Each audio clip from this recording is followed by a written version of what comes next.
Buenas noches. Con esta sintonía como cada jueves, comenzamos nuestro espacio dedicado a la parte más oscura de nuestra historia, aquella que nos lleva a analizar el porqué de algunos sucesos que más han marcado a la sociedad y que aún no se olvidan. Pero como siempre, lo hacemos con la ayuda de nuestras colaboradoras, Patricia Torres y Miriam Rivero. Buenas noches a las dos y bienvenidas una semana más. Buenas noches, José. Hola, buenas noches. Y ahora sí, arrancamos Crímenes de la Historia.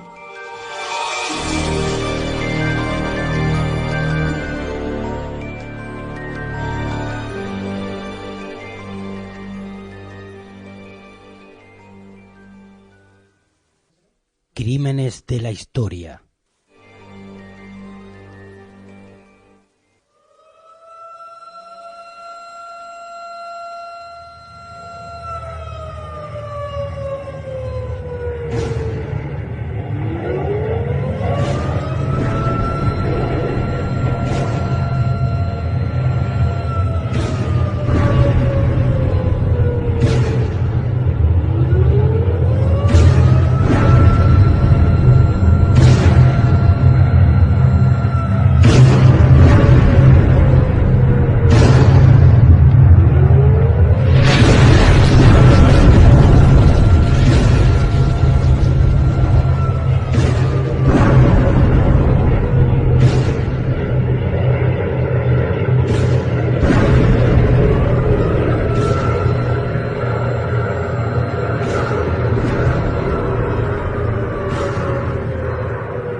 Damos la bienvenida a Miriam Rivero para desgranar nuestra historia de hoy, porque nos ponemos en antecedentes cuando a principios de los años 20 del siglo pasado, en las calles de la ciudad de Hannover, y estamos hablando de Alemania, un país que había quedado arrasado y desolado por la Primera Guerra Mundial, urdía en secreto sacudir el mundo con la Segunda Guerra y volver a la carga. Así que, una vez situados en este contexto histórico, los alemanes de esa década de los años 20 vivían en la extrema pobreza, donde el hambre y la delincuencia eran el pan de cada día y sobre todo en los barrios más marginados de las ciudades de este país. Es que es en las calles de esta ciudad, la de Hannover, donde localizamos, José, a nuestro protagonista de esta noche. Es un carnicero de profesión que se ganó el cariño de sus vecinos al proporcionarles en su propia carnicería carne de muy buena calidad, procedente del cerdo de los caballos, a muy buen precio, regalando esos huesos de vaca para hacer caldo a todos sus vecinos. Para la situación real que vivían los alemanes, esa carne, esas salchichas de cerdo eran una auténtica delicatessen y realmente los vecinos estaban muy, pero que muy entusiasmados con ese sabor de esos productos. Pero al tiempo, esos mismos vecinos quedarían totalmente conmocionados al saber que esa carne no era ni más ni menos que carne humana. Estamos hablando de un auténtico caníbal, un asesino en serie psicópata al que apodaron como el vampiro de Hannover, un monstruo al que se le atribuyen más de 100 víctimas. Estamos hablando de Fritz Haarmann, y esta es su historia.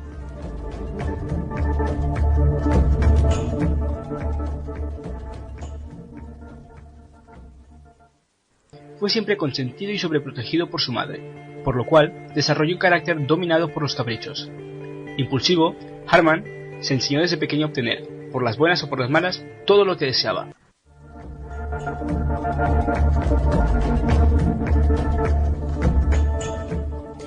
Friedrich Henry Karl Haarmann nace en la ciudad de Hannover el 25 de octubre de 1879, en una familia totalmente rota y desestructurada, con una infancia francamente difícil porque su padre era un alcohólico que le daba fuertes palizas tanto a él como también a su madre y a sus hermanas. De hecho, estas últimas consiguieron escapar de esa casa y salir a la calle para ser prostitutas. Y fijaos que preferían vivir en la calle y vender su cuerpo en esos barrios tan desgraciados antes que vivir en ese seno familiar.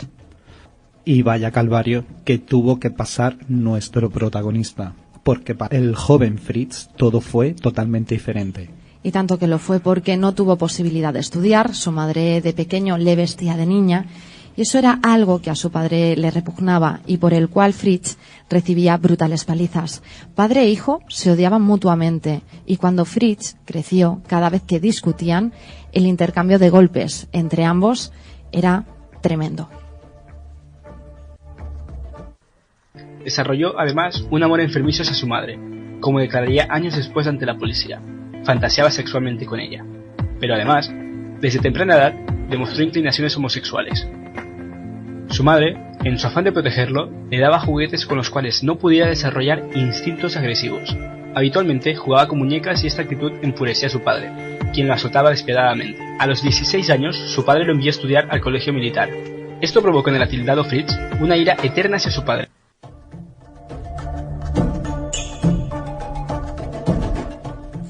Y es que Fritz es homosexual y con brotes psicóticos y epilépticos. Y es que nos podemos imaginar la vida de este adolescente en las calles de esa Alemania marcada por las huelgas diarias y el incipiente comunismo. Tuvo que ser realmente difícil. No tan complicada, José, como para sus primeras víctimas, porque a los 17 años fue detenido por la policía por acosar sexualmente de niños. Estaba obsesionado por los menores de 10 años y por este hecho fue internado en una institución psiquiátrica. Nos volvemos a internar en esa Alemania de finales del 19, en una institución psiquiátrica donde, con sus brotes de epilepsia, todo el mundo creía que estaba loco y fue sometido a toda clase de terapias experimentales y acribillado a medicación que destrozó su cerebro. Pero años más tarde sí es cierto que pudo salir de esa institución e independizarse de su padre, mudándose a una zona totalmente marginal donde convivían rateros, vagabundos, ladrones y al fin y al cabo todo tipo de malhechores. Estamos hablando del barrio de Kallenberg-Neustadt a espaldas del río Leine.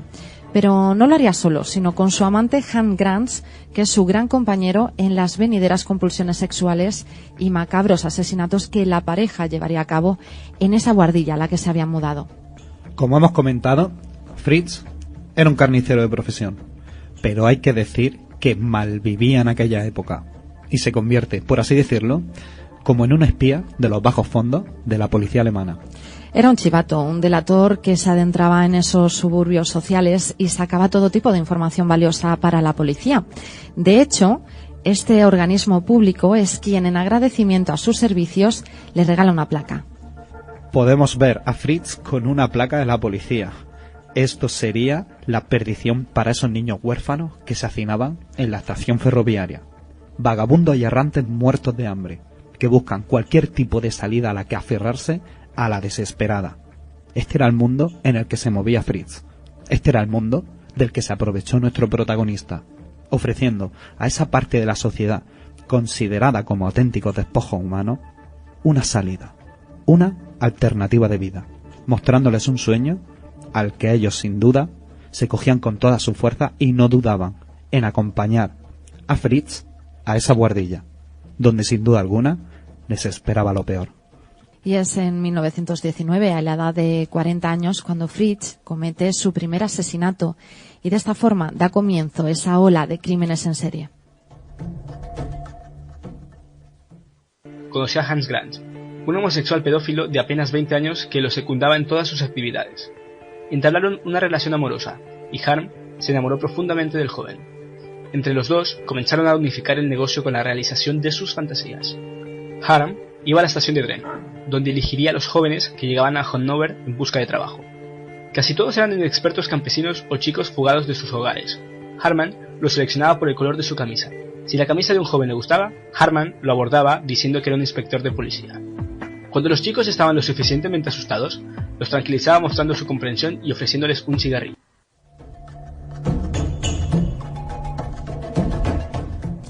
Se le atribuyen más de 100 víctimas, aunque solo se le pudo juzgar por la muerte de 27 jóvenes de causa probada. Su primera víctima fue Friedel Rothe y con ella liberó sus macabras fantasías sexuales, convirtiendo todos los demás crímenes como en una especie de ritual.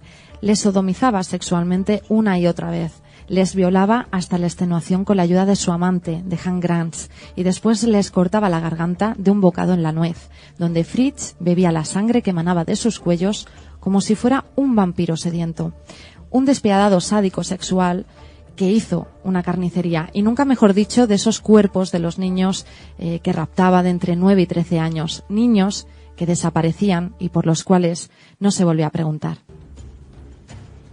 Y es que volvemos a ver el mismo patrón de víctima que define a muchos asesinos en serie. En nuestros anteriores casos hemos comprobado cómo nuestros protagonistas se aprovechan del mismo tipo de víctima. Personas desamparadas, niños y niñas, huérfanos y vagabundos. Siempre serán personas de muy bajo estatus social y que podían desaparecer sin ningún miedo a que nadie los reclamase. Pero aquí no queda todo, José, y es que nuestro protagonista lo llamaban carnicero, el carnicero de Hanover, y es porque este psicópata pasó a la fama no solo por cómo mataba a sus víctimas, ya que este depravado usaba su propio establecimiento, su propia carnicería, para vender los restos de los cuerpos de los niños que mutilaba en su buhardilla, en esa buhardilla de los horrores, vendiendo esa carne a los vecinos a precios muy baratos, como comentabas en un comienzo del programa, y alegando que era carne de cerdo o incluso de caballo, metiéndose en el bolsillo a toda esa gente de su entorno y a la de las localidades más cercanas. Es algo tan macabro que nos podemos empezar a imaginar cómo preparaba el surtido de producto en la carnicería. Pues sin ir más lejos, las salchichas las hacía con carne picada que provenía de esos niños. Regalaba los huesos para hacer caldos como si fueran huesos de vaca. Y por ello es por lo que la gente del pueblo empieza a comentar de dónde sacaba Fritz esa carne de tan buena calidad, por qué son los huesos que regalaba tan blancos si al fin y al cabo los huesos de vaca son mucho más amarillentos. Y es que esto fue motivo suficiente para que Fritz decidiera de dejar de regalar esos huesos, que con tanto desprecio los vecinos ya le empezaban a juzgar, y optó por tirarlos por la ventana al río que pasaba justo por debajo de su buhardilla, a ese río Line. De hecho, el 17 de mayo de 1924, unos niños localizaron una calavera en ese río. Aquellos niños que, sin darse cuenta, serían los que vengarían a sus compañeros, porque fue entonces cuando por fin las autoridades ordenaron el dragado del río y cuando encuentran los restos óseos de esos niños desaparecidos. Un total de 500 huesos que hacina un mínimo de unos 23 esqueletos, José. Los rumores sobre la venta de carne humana eran cada vez más persistentes. Presionados por vecinos y clientes, los policías comenzaron a investigar. El 17 de mayo, un niño que jugaba en el parque Herrenhausen descubrió un cráneo humano. Cuando los policías registraron el lugar, descubrieron varias bolsas que contenían esqueletos mutilados. El lugar era un tiradero de cadáveres.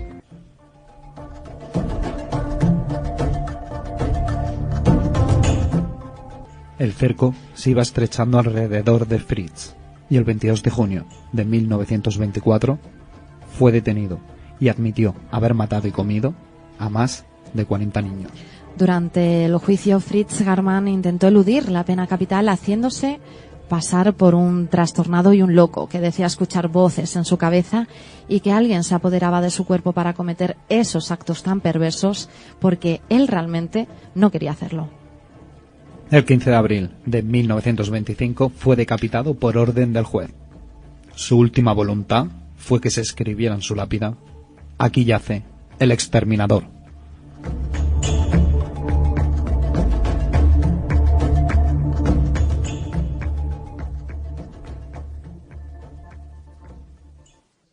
Crímenes de la historia.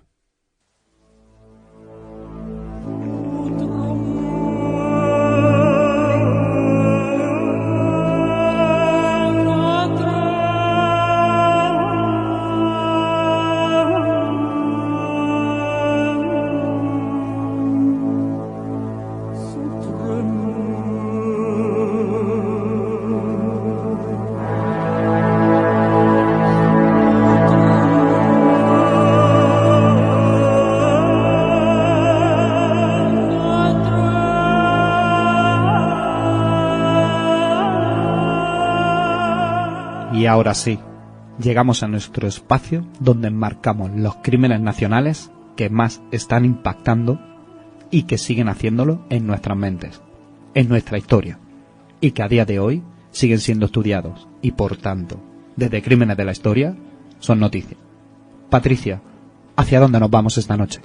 Esta noche, José, nos trasladamos hacia Huétor Santillán, a 15 kilómetros al noreste de Granada, para contar la historia de un padre de 70 años con sed de venganza. Todos los vecinos de esta localidad saben que Juan José Fernández, dueño de la carnicería El Sol, sueña con ver bajo tierra y aplicarle el último empujón a la tumba al asesino que violó y arrojó a un pozo a su hija de 4 años. El nombre de este individuo, Enrique Sánchez Madrid. Este estremecedor suceso ocurrió en mayo de 1985.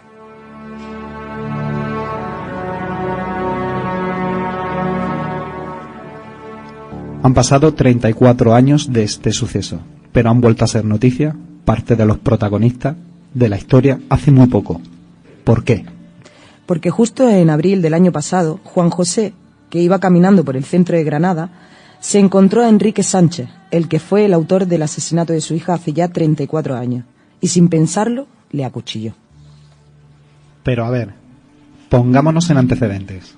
Pues bien, Juan José Fernández había acompañado a uno de sus 5 hijos varones, 2 de ellas policías, a una clínica de Granada para visitar al traumatólogo, una visita rutinaria, en torno a la 1 de la tarde, más o menos. Es cuando varios comerciantes de los alrededores cuentan el grito desesperado de un hombre. «Quitádmelo de encima, que me mata, que me mata». Al salir a la calle, vieron a 2 hombres peleándose justo en la entrada de un garaje de un edificio de la calle de Pedro Antonio de Alarcón, de la capital granadina. Pero continúo porque aún hay más. Según estos testigos, uno de ellos empuñaba un cuchillo. Ese era Juan José. El otro tenía la cara, la cabeza y las manos ensangrentadas. Era un gorrilla de los alrededores y se hacía llamar Enrique, su apellido Sánchez Madrid, como decía anteriormente. El agredido, de 54 años, era el hombre que mató a la hija del carnicero jubilado. Tras salir de la cárcel, hacía tiempo que comía en comedores sociales y malvivía por las calles de Granada. Se ganaba la vida aparcando coches, llevándose alguna propinilla. 34 años después, todo parecía indicar una cosa. Juan José buscaba venganza a la muerte de su niña. Habían pasado exactamente 12.012 días. La policía llegó al lugar en muy poco tiempo, en apenas un par de minutos, ¿no? El carnicero quedó detenido y a duras penas logró prestar declaración ante los agentes.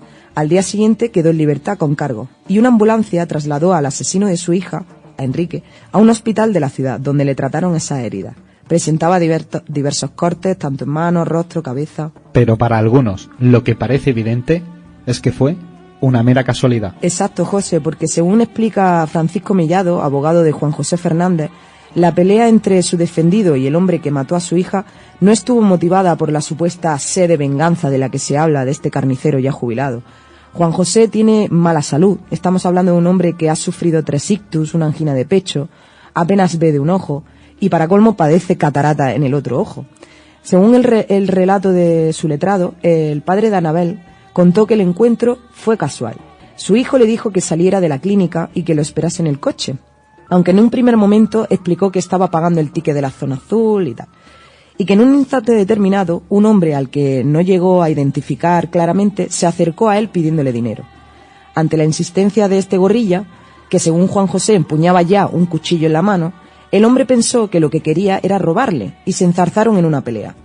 Un detalle, un apunte, es que Juan José solía llevar los billetes de la zona azul en el bolsillo de su camisa. Así que en un primer momento el asesino de Anabel no contó que este hombre que le había agredido era el padre de la niña a la que él había lanzado a un pozo tras intentar violarla. Solo explicó que mientras lo tenía encima le decía y le gritaba: «¡Te voy a matar!». Fuentes conocedoras de este caso declararon que el asesino explicó después que era la 3ª vez que Juan José trataba de matarlo. La primera vez, por lo visto, lo atropelló con un coche. La segunda lo golpeó en la cabeza. Pero, José, no existen esas denuncias pertinentes de tales hechos. Juan José Fernández explicó ante el magistrado del Juzgado de Instrucción número 9 de Granada la versión de los hechos que apuntó ante la Policía Nacional. Según él, todo fue un capricho del azar y él no sabía que aquel gorrilla, casualmente, era el hombre que mató a su hija en 1985.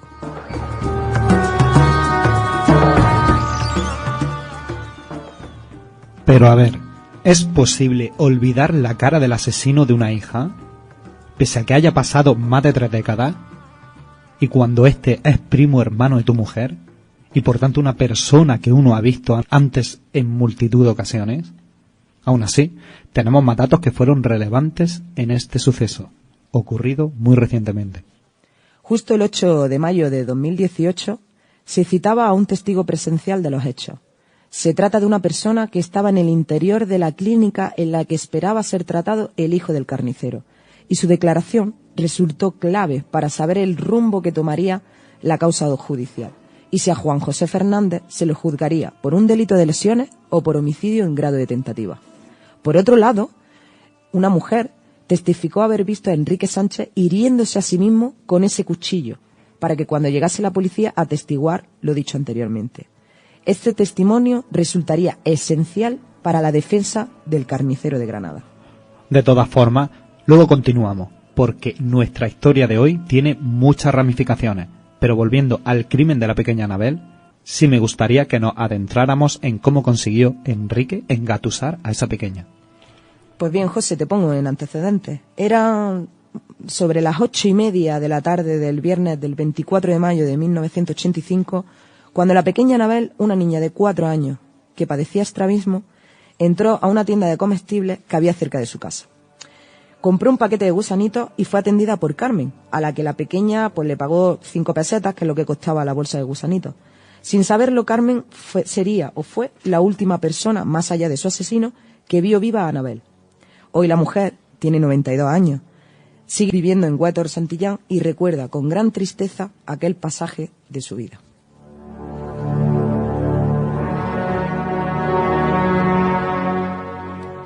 Enrique, que era primo hermano de Remedios, la madre de Anabel, le había dado el dinero a la niña.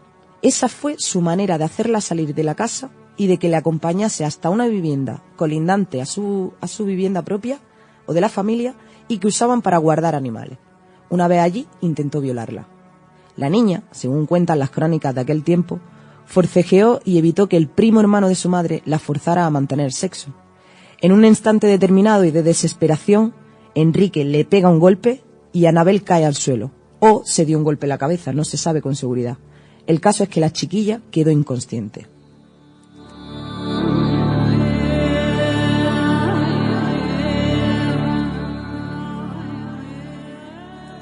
Enrique, de 22 años, por ese entonces trabajaba como operario en los retenes contra el fuego. En ese momento pensó que había matado a la hija de su prima y que debía deshacerse del cadáver. Acabó lanzándola aún con vida a una especie de acequia o pozo de riego de 3 metros de hondo, José, y 70 centímetros de anchura. Cabía en el jardín de la huerta del tío Jacinto, que se trataba de un caserón deshabitado que pertenecía a una rica familia de Huétor Santillán. Aquella residencia estaba ya abandonada tras la muerte de doña Ana, su última moradora. Luego Enrique selló el pozo con un bloque de cemento.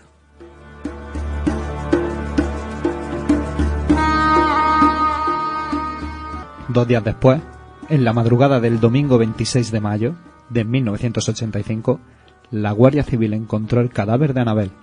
El olfato de un par de perros policía llevó a los agentes hasta aquella acequia sellada. Y cerca de allí habían encontrado una huella de una bota que coincidía con el calzado de Enrique. Él y su hermano Atanasio ya estaban detenidos como posibles culpables tras presentarse en el cuartelillo de la Guardia Civil de forma voluntaria.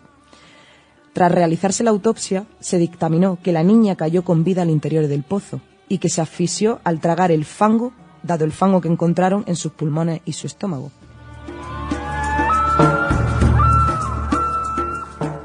Nueve meses después del entierro de la niña, que se celebró en la plaza del ayuntamiento por las miles de personas que acudieron a despedir su féretro, un juez condenó a Enrique Sánchez a 40 años de cárcel, 28 de ellos por asesinato, 9 por violación y 3 por abusos deshonestos. También le obligó al pago de 2 millones de las antiguas pesetas, 12.000 euros de los de ahora. El asesino había confesado. Vamos, pero esto fue una condena que no se hizo efectiva al 100%. Pues no, José, porque Enrique Sánchez nunca pagó aquella multa a la familia de la pequeña. Cumplió poco más de 20 años en prisión. Más de 12.000 días después, estuvo a punto de perder la vida a manos del padre de la niña a la que él le quitó la suya. Por ahora sigue siendo una incógnita si Juan José fue en su busca de forma premeditada o todo fue una mera casualidad. Pero hemos de saber que tras el asesinato de Anabel, la vida de los Fernández Sánchez se tornó muy trágica. Exacto, José. Cuando murió la niña, Juan José y Remedios tenían 4 hijos, 3 varones y Anabel. El matrimonio esperaba un 5º hijo, cuando Enrique Sánchez mató a Anabel, a la chiquilla. Remedios, su madre, estaba embarazada de otro niño. Se iba una vida y llegaba otra. Cuentan en Huétor Santillán que ese bebé que nació tras la muerte de su hermana, al que llamaron Álvaro, hoy en día es un treintañero que padece un trastorno psicológico muy severo.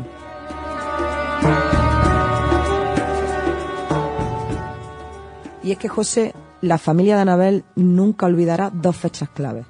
El 26 de mayo de 1985, que es cuando apareció el cadáver de la niña, y el 5 de enero de 1990. Ese día, el mayor de estos 6 hermanos, Juan Bautista, cargaba en su espalda un macuto lleno de bengalas para la cabalgata de los Reyes Magos. La bolsa explotó y Juan Bautista salió volando. Cayó encima de un coche y perdió la pierna izquierda.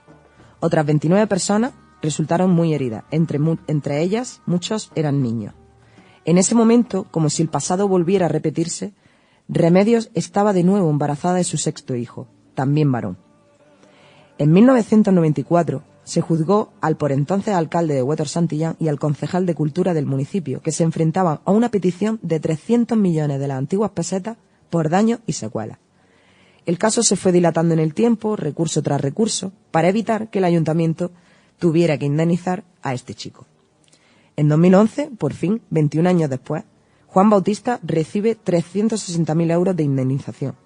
En la actualidad, con una pierna ortopédica, gestiona la carnicería de la que era de su padre, quien en estos días apenas sale a la calle tras el suceso con el asesino de su hija.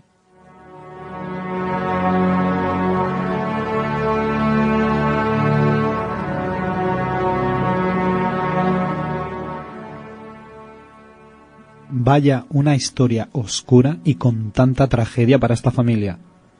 Miriam, te damos de nuevo la bienvenida para nuestra mesa de debate. Pues gracias. Yo, por empezar un poco con este debate, sí comentar eso, ¿no? Cómo es el destino de Caprichoso, que vuelve a juntar a estas 2 personas después de pasar 3 décadas desde ese asesinato de la pequeña Anabel. Estamos hablando de casualidades de la vida que te ponen antecedentes con una persona, con tu antagonista, por así decirlo. Y a mí lo que me sorprende de todo este caso, y por eso he querido relatarlo en Crímenes de la Historia, es la manera tan atroz que debe de pasar los días de esta persona sabiendo que el asesino de su hija ya está en libertad. Y es cierto que tuvo la tentativa de agredirlo supuestamente 2 veces anteriores, pero aquí el debate quiero centrarlo en: ¿creemos que es un asesino Juan José? ¿Creemos que es un asesino verdaderamente Enrique? ¿Creemos que ha pagado por fin esa pena de haber matado a una niña de 4 años o no? ¿Qué es lo que pensáis vosotros? Porque a mí todo esto me tiene un poco... A ver, es que claro, estamos hablando de 2 protagonistas. Uno que sí mató y que cumplió condena pequeña o como cada uno lo estipule, pero que sí cumplió condena, y otra persona que es el padre de Anabel, que es Juan José, que no es Enrique, y que en este caso no ha cumplido condena alguna. Simplemente se ha dicho que se le ha intentado matar, o sea, que ha intentado matar a Enrique, al que era su familiar y que se apropió de la vida de su hija, y que según Enrique también le intentó 2 veces más. No sé, son 2 casos totalmente distintos.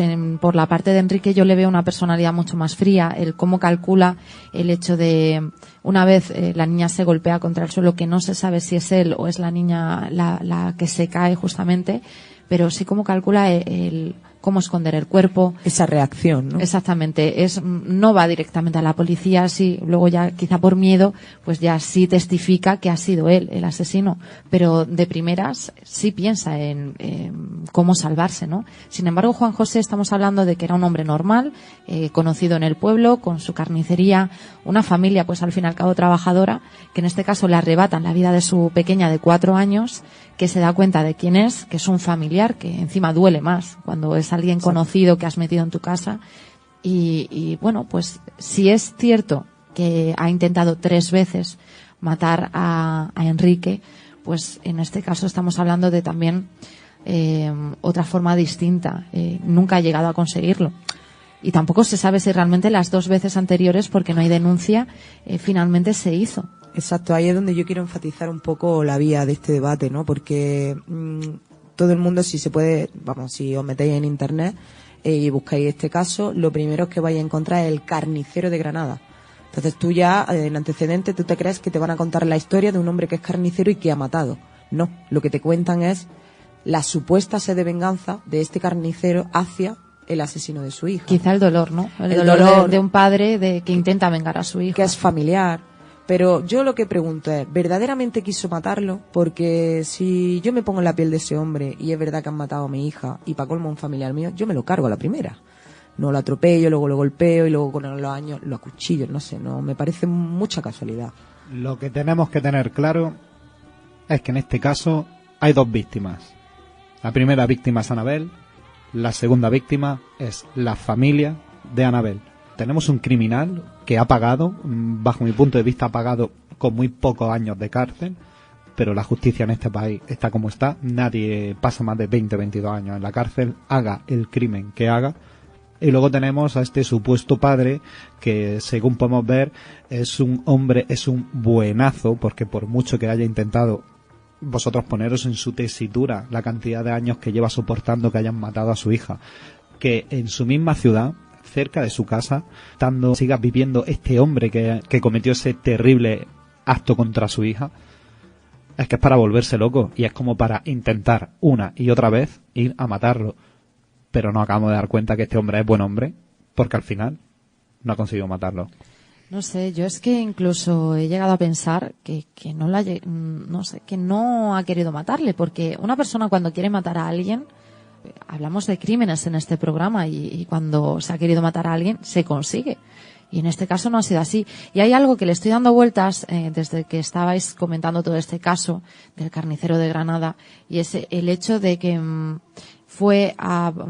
se cruzaron de manera fortuita en la calle, y es cuando Juan José decide pues hacerle esas heridas a Enrique, ¿no? Para intentar matarle. Bueno, pues una de mis dudas es, ¿de verdad una persona que va a un traumatólogo, a un médico, lleva un cuchillo a la calle? Así porque sí, cuando vas al médico. Esa es la primera. No, verdaderamente quien llevaba el cuchillo, según fuentes, era Enrique, el gorrilla. Entonces Juan José, un hombre que ya es mayor, que no ve, que ha tenido varios ictus, o sea, que no puede básicamente. Supuestamente lo que da a entender. Hace un Rocky y le coge el cuchillo para intentar agredirle. Es que eso es muy raro. O para defenderse, supuestamente. Pero también tenemos el testimonio de esta mujer, claro, que vio como Enrique se acuchillaba a sí mismo, que uno no sabe ya lo que creer, ¿no? Porque es que no sé, yo opto más por esa parte de ese testimonio de la mujer, que para mí es vital, una mujer que no conoce ni a uno ni a otro, o sea, porque estamos hablando de esa situación que pasa en pleno centro de Granada, en la calle Pedro Antonio, y no en Huétor Santillán. O sea, no tiene por qué mentir esa mujer. Podría haberlo hecho en su pueblo perfectamente, ¿no? Exactamente, y no sé, y es que lo veo muy raro. O sea, creo que antes lo comentabas en una pregunta, José, cuando decías, ¿realmente se olvida la cara de una persona que ha asesinado a tu familiar más cercano, aunque hayan pasado los años que pasen? Yo creo que las caras nunca se olvidan. Y más de un familiar que lo has estado tratando día tras día en tu casa. Entonces, ese momento en el que se encuentran, yo creo que es Enrique, no sé, creo, o por lo menos es bajo mi opinión, ¿no?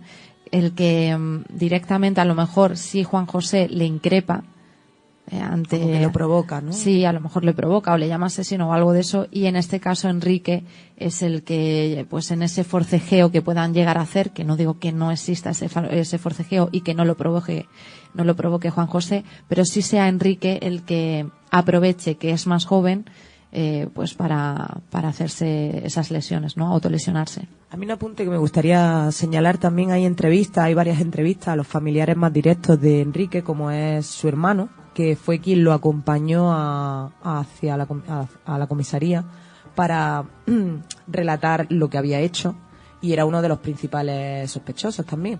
Atanasio, una vez que se esclareció el tema y se supo que había sido Enrique, verdaderamente, deja de hablar a Enrique y lo repudia de la familia. La única persona que va a verlo a la cárcel o que es capaz de comunicarse con él es la madre de ellos. O sea, estamos hablando de la tía de Remedios, la tía de la madre de Anabel.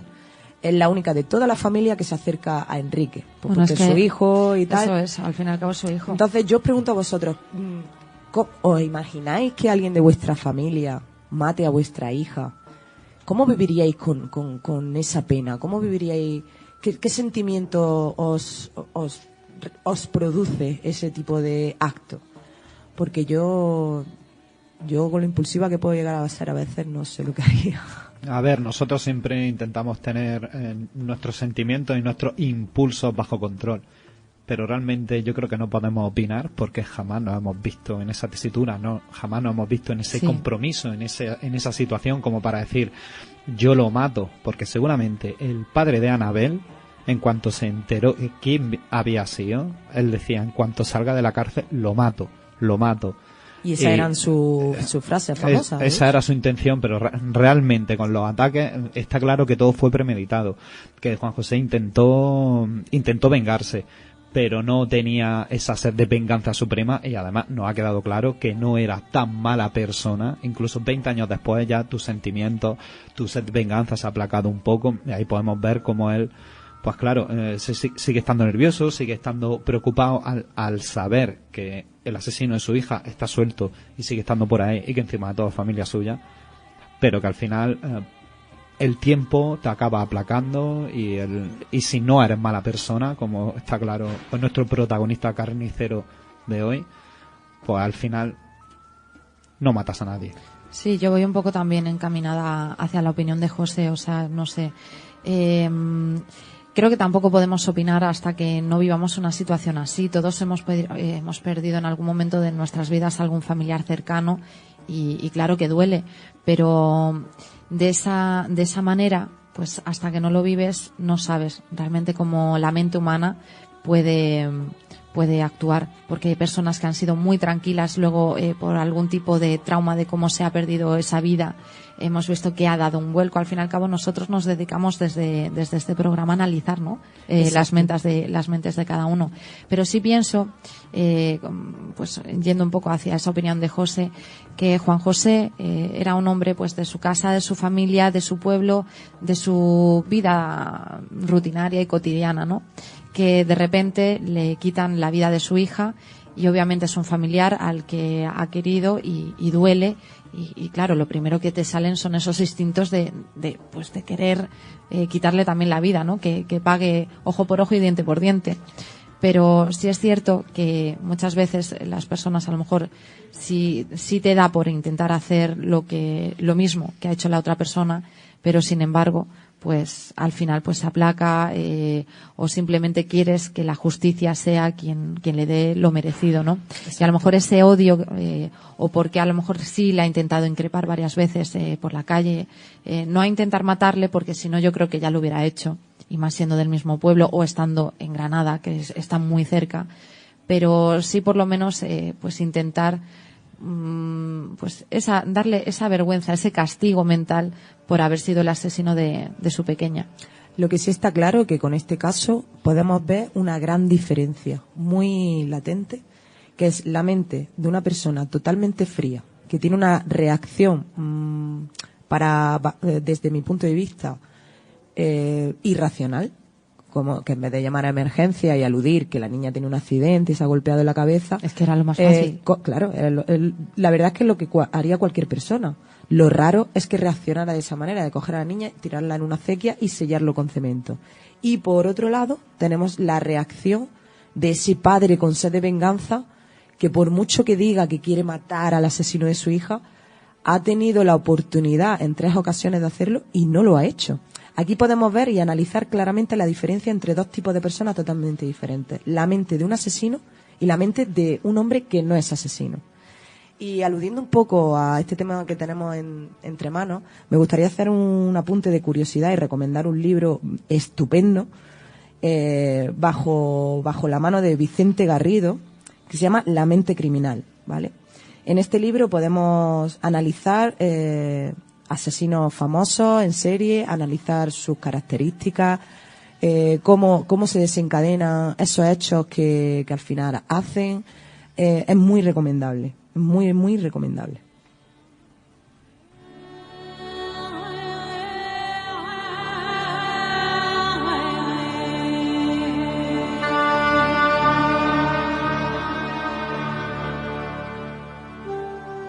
Tragedias que desde la desaparición de la pequeña Annabel no han dejado de sumarse a esta familia. Aunque, ¿qué es lo que opináis vosotros? Ya sabéis que desde Crímenes de la Historia nos gusta haceros partícipes en cada programa. Y por eso hemos vuelto a salir a la calle para conocer esas opiniones.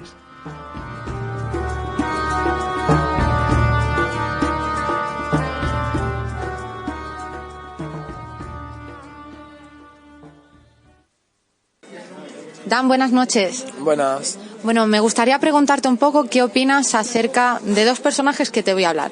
Un padre que pierde a una hija a manos de un primo hermano de su mujer, de una manera muy fría. Esta persona intenta violar a esa niña, no lo consigue, la niña se golpea y la tira a un pozo y sella ese pozo. Y 30 años más tarde, ese padre se encuentra al asesino de su hija e intenta, según decía ese asesino, intenta matarle con un cuchillo. Hablamos de que ese hombre, el padre de la niña, ya era mayor, habían pasado más de 30 años y tiene cataratas, ha sufrido varios ictus.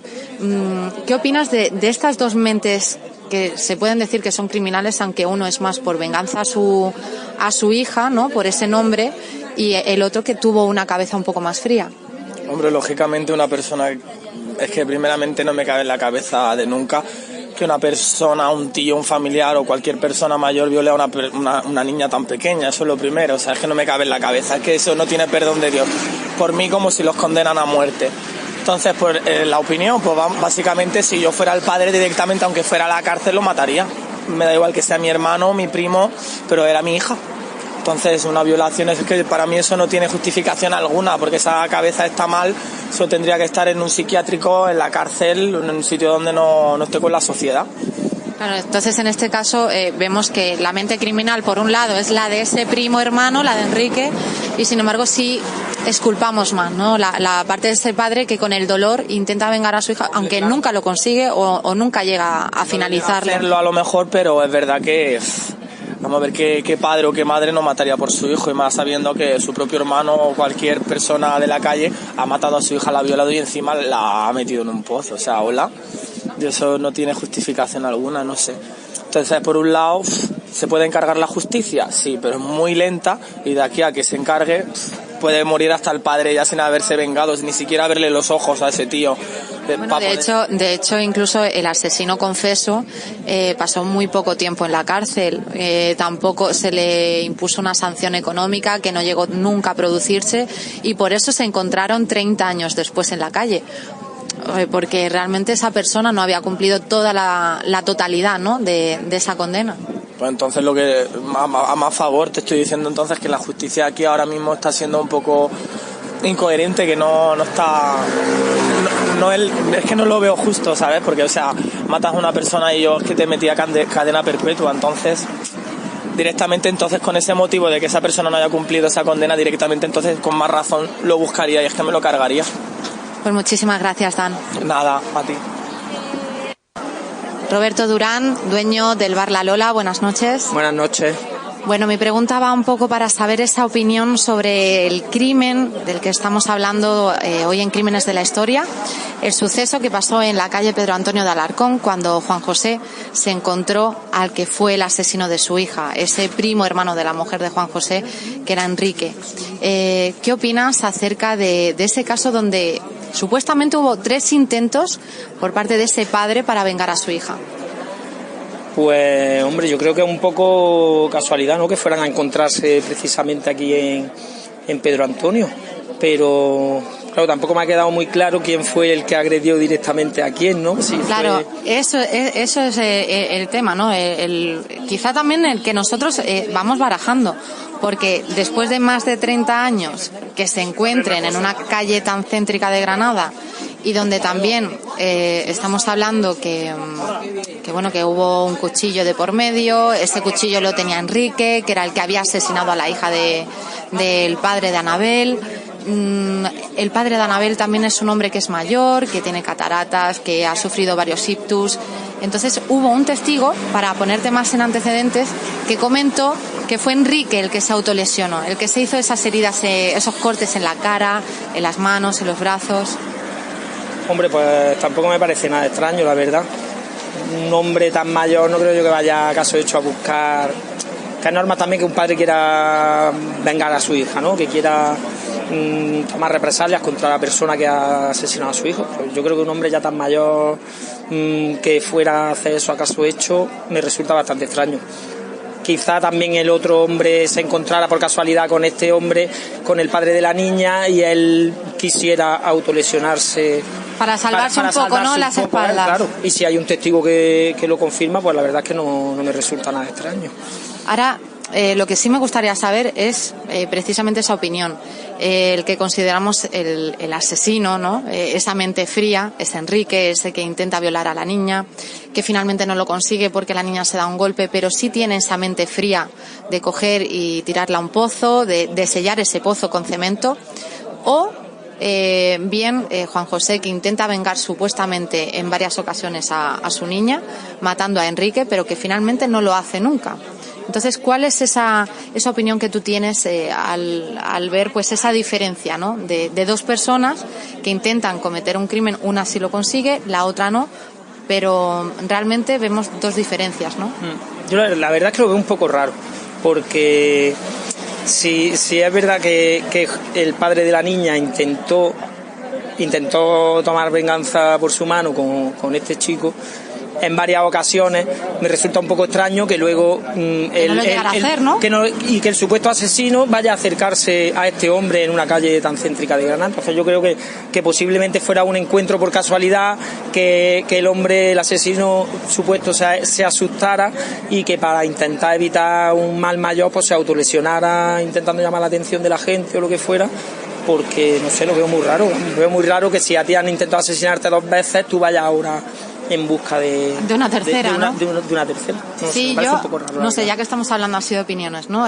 Mi caso es el pensar sí es verdad que se pudo llegar a conseguir ese encuentro fortuito después de los años y demás, pero a lo mejor las caras no se olvidan. El padre de Anabel fue a increpar como asesino a Enrique, pues, llamándole, intentando un forcejeo, pero ya ver Enrique, al ver la situación, pues generara todo eso con el cuchillo, intentar lesionarse, ¿no? No sé.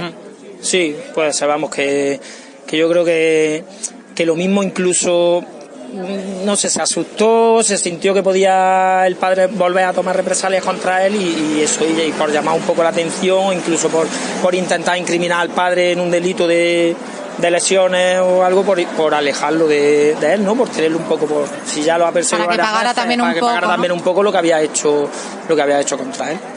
Vale. Pero que también es verdad que hay que ponerse también en la piel de cada uno, que lo mismo fue de casualidad que fue buscado, pero que no me extrañaría tampoco que fuera un poco eso, ¿no? Que fuera el encuentro, que fuera fortuito, que reconociera al padre de la niña, que el padre de la niña increpara contra él y que él, por librarse un poco o por intentar incriminar al padre de la niña en algún tipo de delito contra él, pues que se lo hiciera él mismo. Vale, pues Roberto, muchísimas gracias por haber participado con nosotros. Venga, gracias, buenas tardes.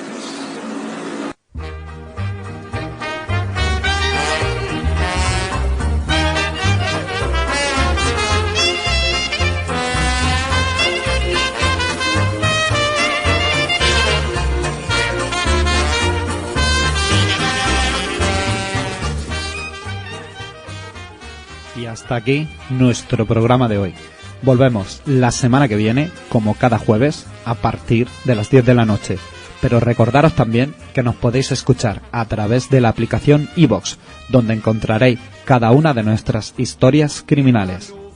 Y ahora sí, os dejamos con el tema de Spree City Stompers, dedicado a nuestro protagonista de esta noche, a Fritz Hartmann. El tema se llama Solo espera un poco. Buenas noches. Hermann hat auch einen Gehilfen. Kranz ist dieser junge Mann, dieser lockte mit Behagen alle jungen Mädchen an. Warte, warte nur ein Weilchen, bald kommt Hermann auch zu dir. Mit dem kleinen Hackebeilchen macht der Hackefleisch aus dir. Aus den Augen macht er Sülze, aus dem Hintern macht er Speck, aus den Därmen macht er Würste und den Rest den schmeißt er weg.